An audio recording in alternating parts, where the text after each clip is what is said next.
Hi everyone, this is Jerry. This is Middlegame Practice 2.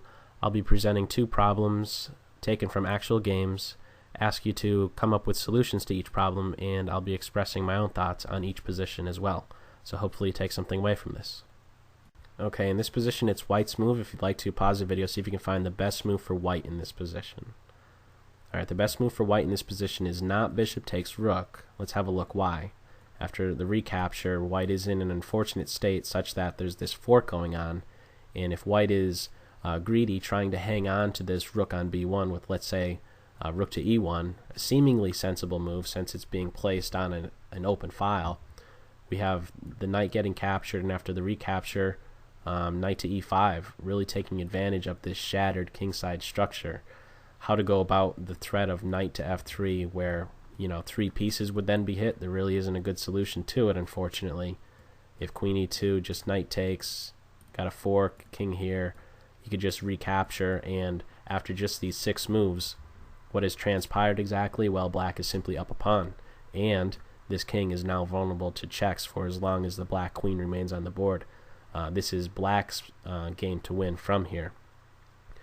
If instead we make a slight improvement for white from this point in the game right here, let's say that we still do this bishop takes rook move initially, but instead of playing rook to e1, we play to d1.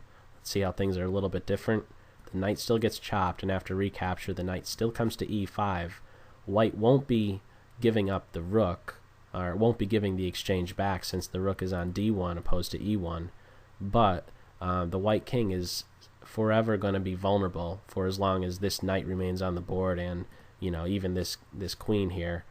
Let's say queen e2 from here, the knight grabs the pawn, the king here, let's say knight h4, check, and although white is up material, there's really no way to put these rooks to use. There's only one open file, but how to really even make use of it. In the meantime, you have to watch about your own king. There's a hole on f3. There's a knight that can always come to this f5 square where it would kind of string everything together.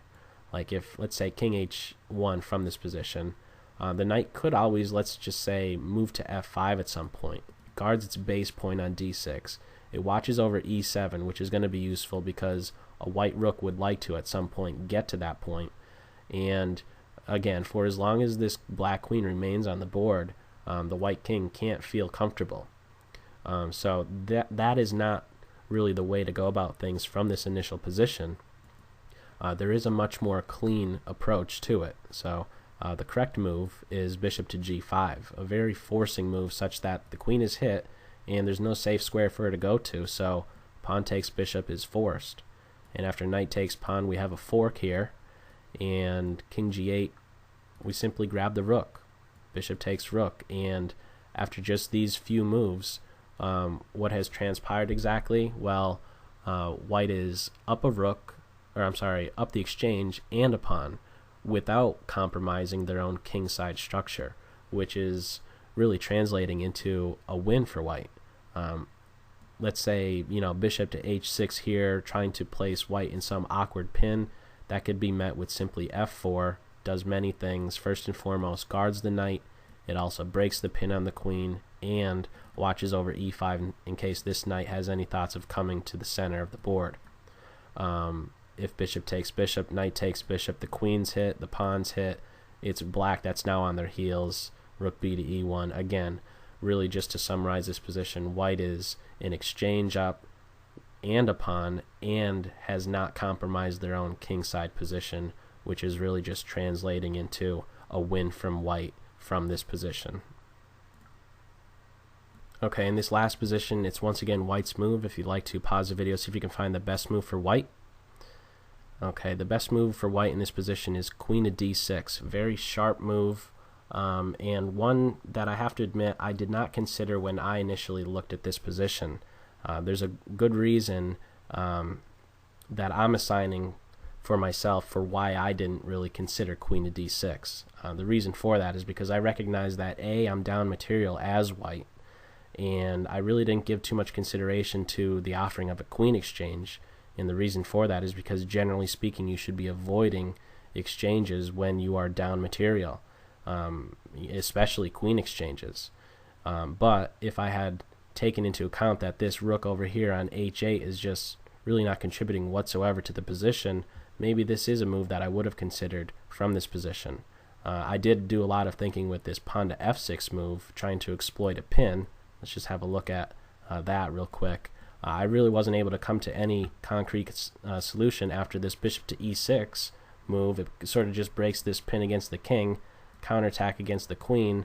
If queen e3, we could see the rooks being exchanged and then this pawn being captured. And okay, yeah, this bishop could be won back, but I really couldn't calculate really any further from this position. So it seemed like maybe black can maybe hold this position, even though the king is a bit more vulnerable. There wasn't anything concrete from here. So definitely this queen d6 move is a lot more clear and best. So queen d6, very forcing. Queen is unprotected on c7, and there's simply just the mate threat on queen e7. So queen takes queen, best response here, and after knight takes queen, a very forcing move, king f8, the only move, and now knight to b7. What to do exactly? The rook is being hit, and as soon as it moves, the bishop on d7 is going to fall. Rook e8, for example, rook takes bishop, now what? There really isn't any good reply. This is going to be a one game for white. There is one sneaky little move that black could try, but if white is careful, that'll just backfire.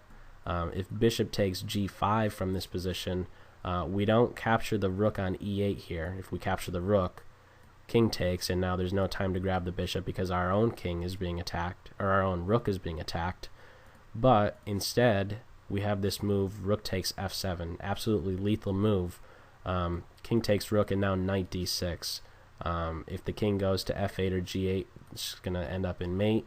So king to f6, the only move, and now we don't do anything to this rook just yet. We grab the bishop with check, and only then grab the rook, and this will be a win from this position. So that's all for this video. I hope you got something out of it. Take care. Bye.